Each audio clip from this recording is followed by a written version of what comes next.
Good morning, everybody. We are going to be talking about our introduction to consumer credit here. So we're going to go over some of the definitions first. And the first term that we have is credit. This is typically when you purchase something, you do not pay immediately. It actually goes onto your credit or a credit card that you would typically see it on. Your debitor is an organization or person who uses your credit. So basically the company you are paying.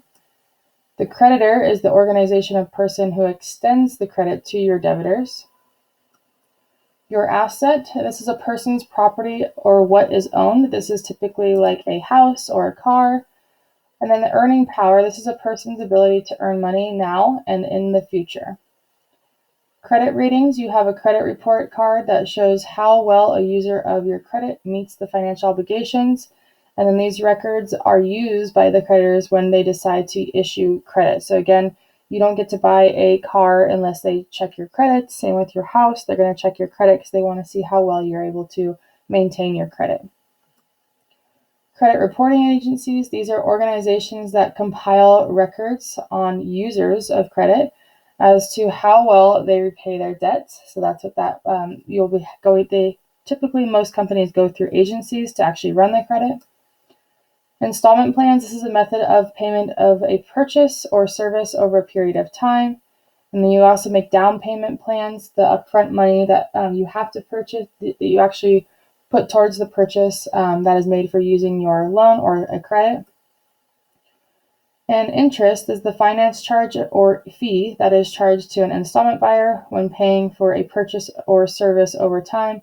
Most lines of credit have interest. Finance charge, the interest is charged to a buyer when paying for a purchase or service over time.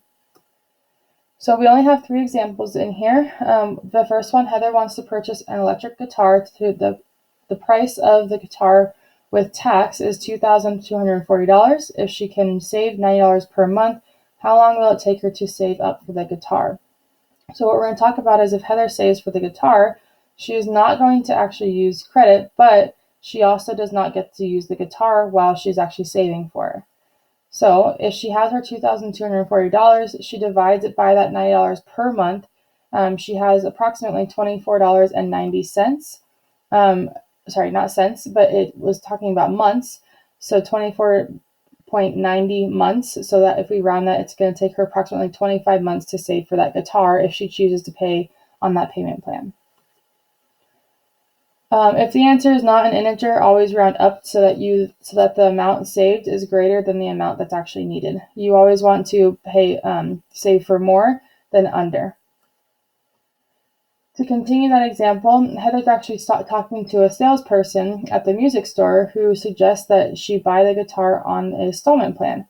So it requires a 15% down payment. Sorry, so the last example, she was actually trying to save up money, so she's going to take 25 months. Don't know if I clarified that.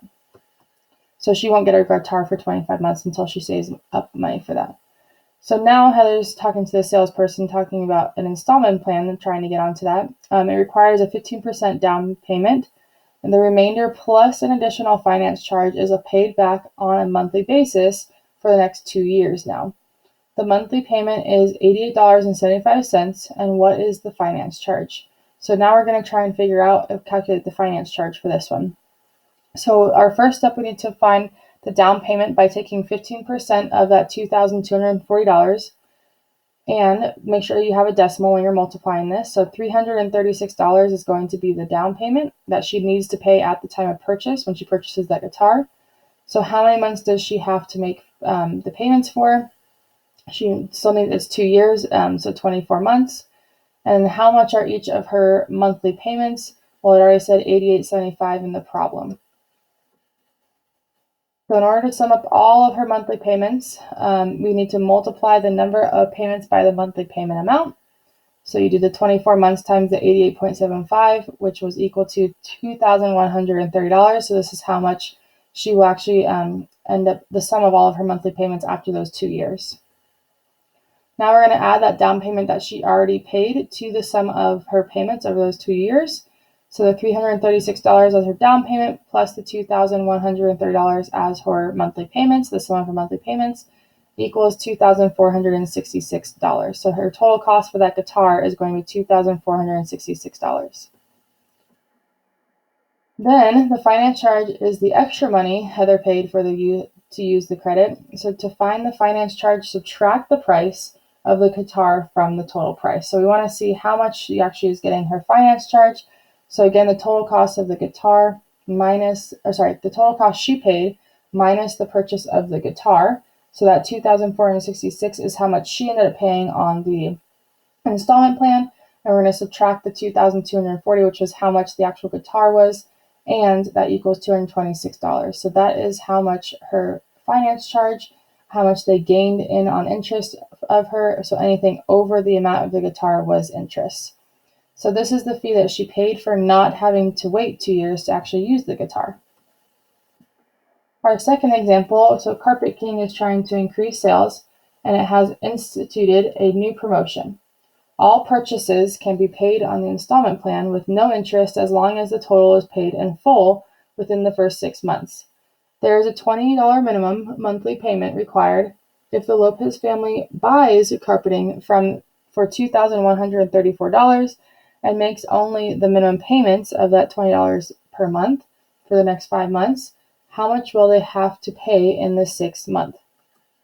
So if in the 5th month, for 5 months, they're paying the $20. So they have paid $100. So the 20 times 5 equals 100. So they, after 5 months, so now we're going to determine the 6th month by subtracting the purchase price from the amount they actually paid. So our purchase price minus the amount paid, the purchase price was the $2,134 minus my $100 of making the $20 per month for 5 months equals $2,034.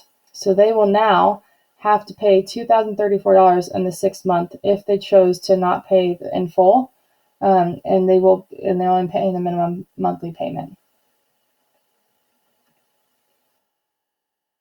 For our next example, Mike has a credit rating of 720.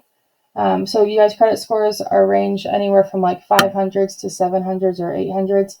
Actually, there's a wide range, so the higher the number, the better the credit you have. Tyler has a credit rating of 560, so compared to the two, Mike and Tyler apply for identical loans from Park Bank. Mike is approved for a loan at 5.2 interest, and then Tyler is approved for a loan that charged 3%, I should say. 3 percentage points higher because of his inferior credit rating. So he's going to have a higher interest rate because he has a very low credit rate. So what interest rate is Tyler charged?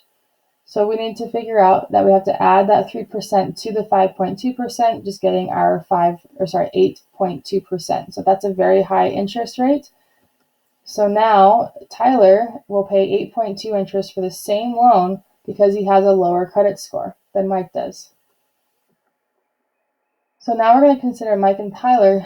If they take out loans for $3,000 to be paid back over 3 years, what we're going to actually figure out, we want to figure out how much the interest, because we're doing the I equals PRT, so interest equals the principal times your rate times your time, to get an idea of the impact a credit score can have on the cost of a loan.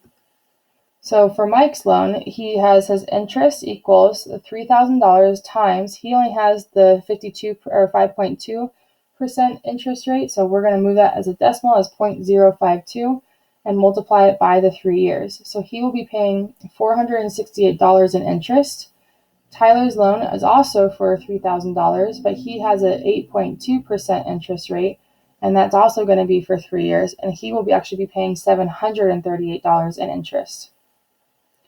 So in the end, Tyler has to end up paying almost $300 more than Mike, just because his credit is low, and it's all for the same period of time.